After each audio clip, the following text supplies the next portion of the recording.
Today the thing that we're going to look at is going to be very new. You've probably never seen anything like this before, but I want to tie it in with something you're definitely going to learn about in Algebra 1. So hopefully when you hear the word function, maybe something pops into your head, but this word should sound familiar to you, a function, okay?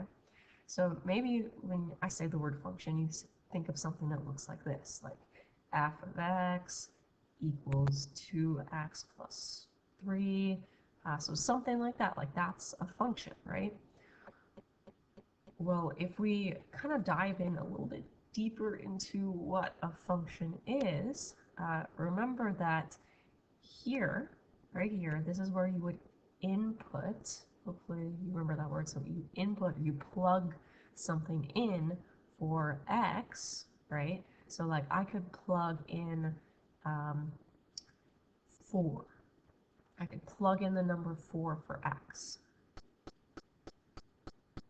And I would expect to get an output. Okay, so if I plug in the number 4, well, 2 times 4 is 8, plus 3 is 11, my output is 11. So I plugged in 4, that was my input, and I got out 11, okay?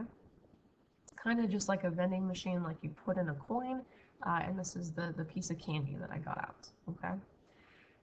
When we work with functions, have you ever wondered, like, why is there an f right here? Like, what is this f all about, okay?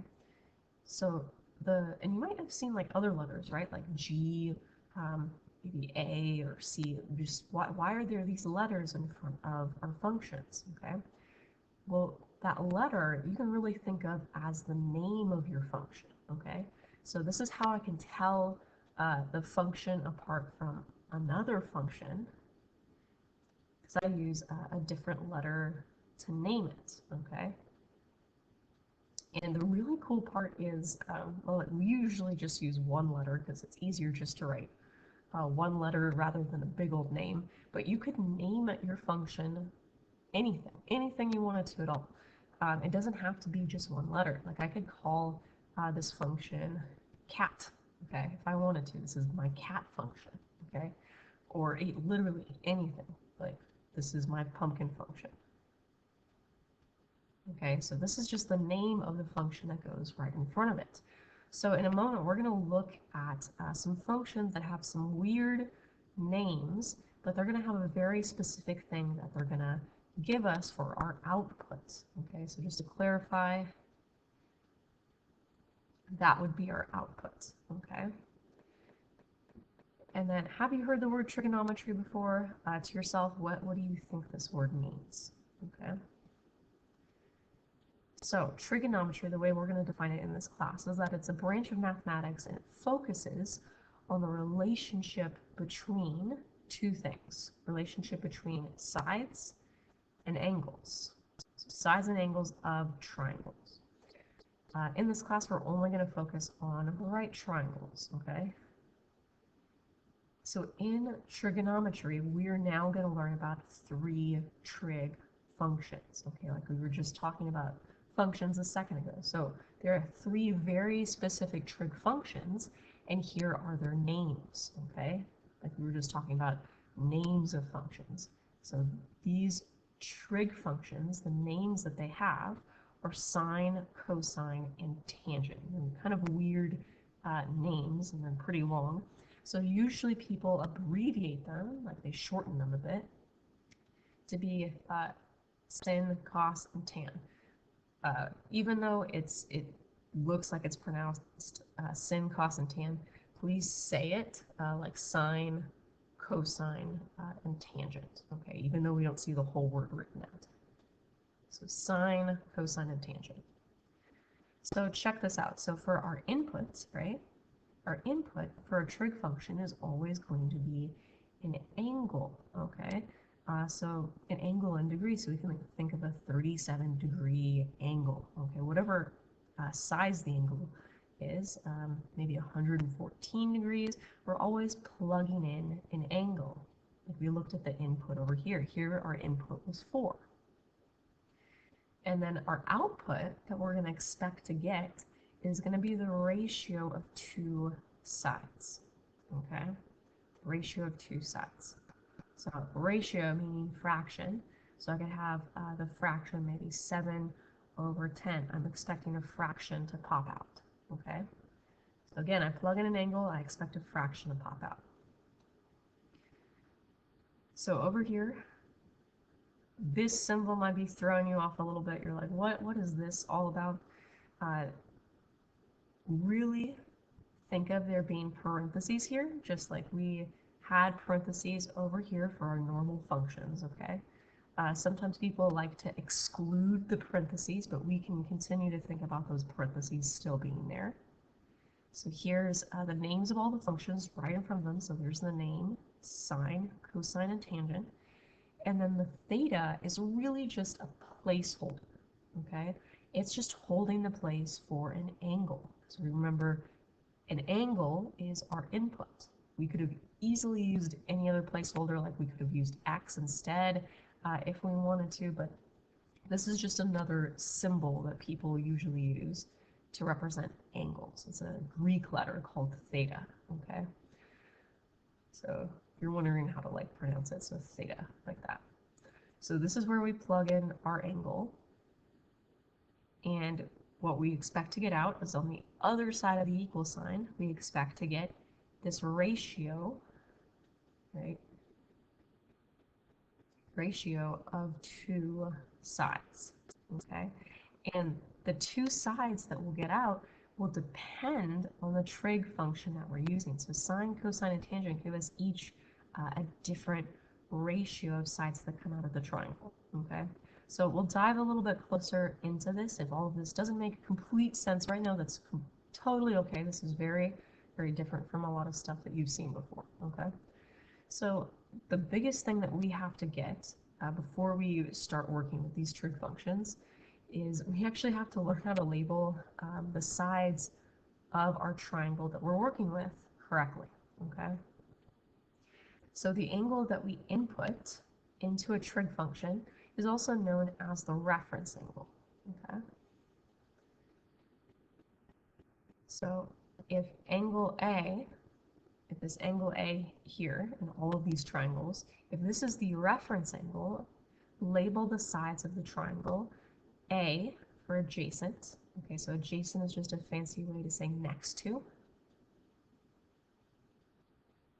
O for opposite and H for hypotenuse. Okay, so hopefully remember that word.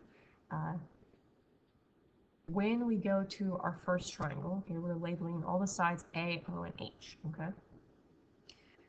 There's our reference angle. The first one we want to focus on is labeling the opposite side, okay? So we've kind of looked at this before in other videos. So this is our angle. What side is opposite of this angle? Draw an arrow straight out. This is my side that is opposite, so I would put an O here, okay? Well, which one's the hypotenuse?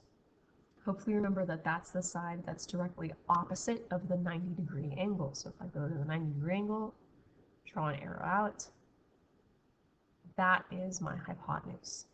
And then we'll save adjacent for last, because adjacent is just whatever side is left over. So this would be my adjacent side, okay? So I encourage you to pause the video if you can and roughly sketch out these triangles and try to see if you can label them correctly, and I will go over the answers now. So for this one, for this triangle, that's my reference angle. I look at that angle and the side that is directly opposite of it, that's what I label as O. Whatever is across from the 90, that is my H, and whatever is left over is A. Okay, so I have opposite, hypotenuse, and my adjacent side. Okay? All right, for this triangle, now this would be my opposite, okay, because it's opposite of that angle, hypotenuse and adjacent. Here's my angle again. This would now be my opposite side, hypotenuse and adjacent. And here is my opposite, hypotenuse, adjacent, opposite, hypotenuse, adjacent. So it might seem a little silly to practice this so many times, but really if you get this down, if you understand how to label the triangle correctly, that's the first big step in being able to do these trig functions. Okay. So down below right here, this is a super helpful little shorthand to remember which trig functions give you which output. Okay. So notice we've been using the letters O, A, and H this whole time to label these triangles, okay? Well, O is going to stand for opposite, H hypotenuse, A adjacent, okay? And those are the sides that we're expected to get out of our trig functions, okay? So here's the first thing that we'll do, okay? We'll come to our triangle. Step one, okay? We got to label our triangle. Just like we did a second ago, we labeled the sides O, A, and H. So this angle that we're given right here, and I'll box this for all of the rest of the problems, this is going to be our reference angle. Okay, this is the angle that we're going to input into the trig function. Okay, so I'll go to angle S. That's my reference angle, just like A was my reference angle over here. Okay, and according to S, I'll label the sides A, O, and H. Okay, so the side that is opposite to this angle would be this side here. Okay, this would be my hypotenuse, and this is my adjacent. Okay, perfect. So I just start by labeling. Okay. Then the next thing that we're doing is I'm going to write sine, cosine, and tangent. Okay. I'll put parentheses in front of each of them. And remember, what I'm plugging into each of these trig functions is my reference angle. Okay. So I'm going to plug in angle S right here. So each of these, I plug in angle S. And then what I'm expecting to get out of each of these functions is the specific ratio of the two sides, okay? So for sine, I'm expecting to get out the ratio opposite over hypotenuse, okay? Well, let's see what I labeled those as. So opposite was 5, hypotenuse was 13. So I'm going to get out the ratio 5 over 13, okay? And I continue to just do that for the rest of the trig function. So cosine, so the C there stands for cosine. This is sine, right? This is cosine, and tangent. That's what these big letters stand for. And then for cosine, I'm expecting to get out adjacent over hypotenuse. So there's my adjacent side, which is 12, divided by my hypotenuse, which is 13.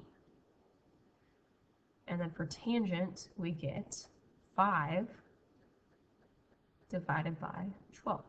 Opposite divided by adjacent. Opposite divided by adjacent. All right, so I'm done. I finished this first problem. I plugged in this angle. Those are the ratios of sides that I got out. Okay? Perfect. Let's try this again for the next triangle.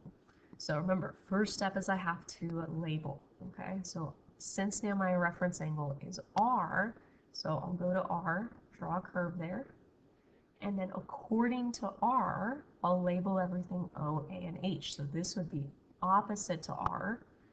This is still the hypotenuse, and now this is the adjacent. Then I write each of my trig functions with parentheses in front of them, so sine, cosine, tangent. I go back and I plug in my reference angle, so I'm plugging in R. So if I plug in R,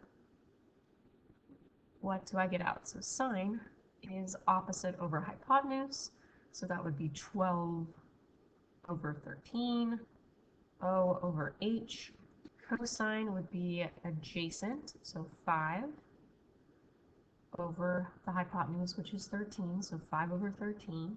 And tangent would be opposite over adjacent, so 12 over 5. Okay?